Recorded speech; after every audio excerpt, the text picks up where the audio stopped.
Most people over 60 believe that walking is the gold standard for staying healthy, mobile, and independent. But what if I told you that there is one simple exercise that many surgeons quietly recommend that can outperform walking in key areas like balance, muscle strength, joint protection, circulation, and even longevity?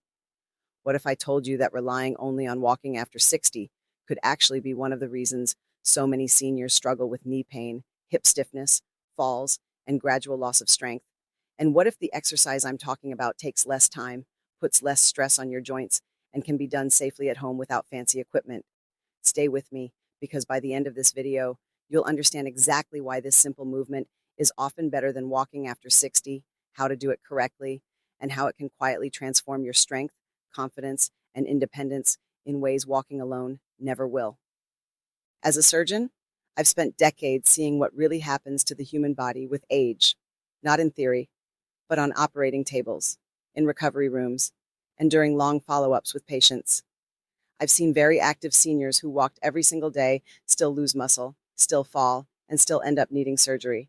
And I've also seen seniors who barely walked long distances, but practiced this one simple exercise consistently, and they stayed strong, stable, and surprisingly resilient well into their 70s and 80s. Walking is not bad, and I want to be very clear about that, but walking is incomplete. After 60, your body changes in ways that walking alone cannot fully address. Muscle fibers shrink, especially the fast twitch fibers that protect you from falls. Joint cartilage becomes thinner. Balance systems in the inner ear and nervous system become less responsive, and your ability to activate muscles quickly declines. Walking, while beneficial for the heart, does not sufficiently challenge these systems, and that's where this exercise comes in. The exercise I'm talking about is controlled sit-to-stand movement, sometimes called chair squats. It may sound too simple to be true, but simplicity is exactly why it works so well. From a surgical and biomechanical perspective, standing up from a seated position is one of the most important movements you perform every single day. You do it dozens of times without thinking about it, getting out of bed, rising from a chair, standing from the toilet, getting up from a car seat. When this movement weakens, independence disappears fast, and here's the key insight many people miss. Walking does not train the muscles you need most for standing up safely. Sit to stand does. When you rise from a chair, your body engages the quadriceps, glutes, hamstrings, core muscles, spinal stabilizers, and even the muscles around your ankles and feet. These are exactly the muscles that protect your knees, hips, and lower back. They are also the muscles that prevent falls. Surgeons pay close attention to this because patients who struggle with sit to stand before surgery almost always have poorer outcomes afterward. This movement is a window into your true functional strength. Walking, by comparison, uses momentum. It's repetitive and mostly trains endurance, not strength. After 60, strength becomes more important than endurance for staying independent. Another reason this exercise is better than walking is joint safety. Many seniors walk because they believe it's gentle, but long walks on hard surfaces can quietly aggravate knee arthritis, hip degeneration, and lower back pain.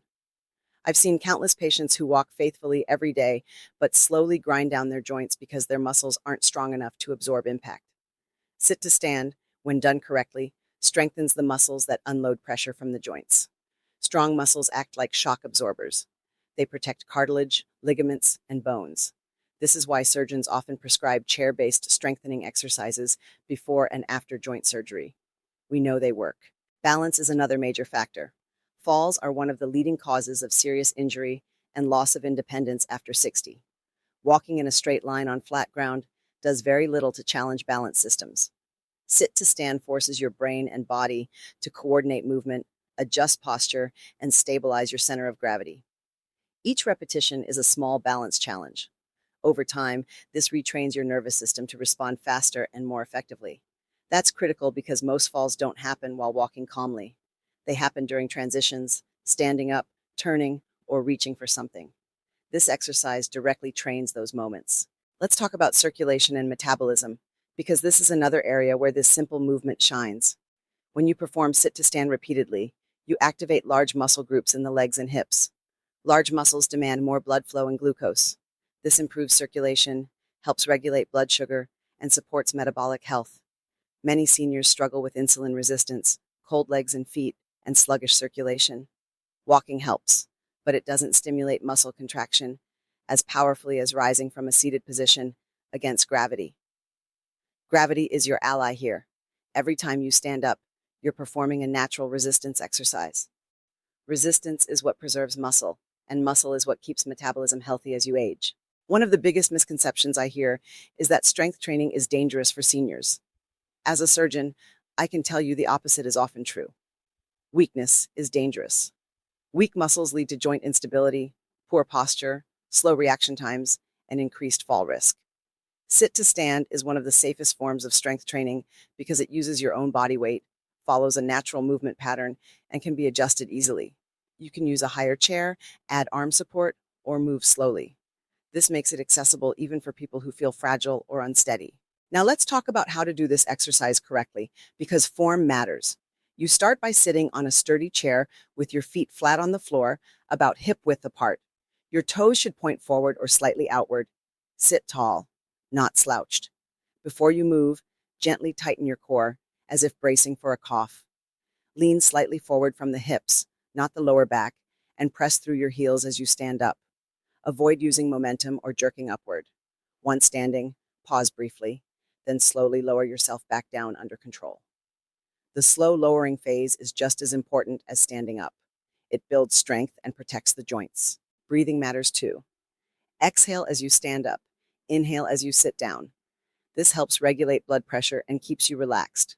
Start with a number of repetitions that feels challenging but safe. For many people, that might be 5 to 8 repetitions. Over time, you can work up to 10, 15, or even more. Quality matters more than quantity.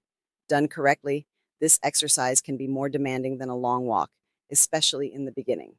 Now let's address pain, because this is where many seniors hesitate. If you feel mild muscle fatigue or effort, that's normal and healthy. If you feel sharp pain in the knees, hips, or back, that's a signal to adjust. Use a higher chair, move more slowly, or place your hands lightly on the armrests for support. Pain is not a requirement for progress. In fact, most of my patients report less knee and hip pain after a few weeks of consistent practice because the surrounding muscles become stronger and more supportive. Another powerful benefit of this exercise is confidence. I've watched seniors regain confidence simply because they no longer fear standing up. That fear is subtle but powerful. When you're afraid of falling or struggling to rise, you move less. When you move less, you weaken faster.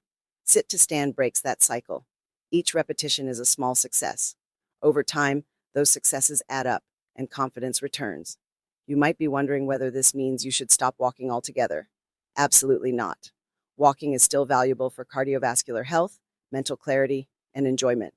But it should not be the only thing you do. Think of walking as the foundation and sit to stand as the pillar that holds everything up. Without strength, endurance has limited value. Many surgeons and physical therapists now recommend doing sit to stand before walking, almost like priming the muscles.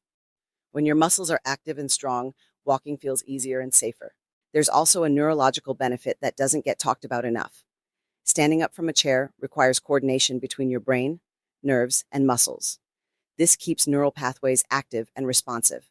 As we age, we either use these pathways or we lose them. Walking at the same pace every day doesn't challenge the brain much. Sit to stand does. That mental engagement is one reason this exercise is linked to better mobility and reduced fall risk. Let's talk about consistency, because this is where real results come from. You don't need to do this for an hour. Even 2 or 3 short sets spread throughout the day can make a difference. Stand up 5 times in the morning, 5 times in the afternoon, 5 times in the evening.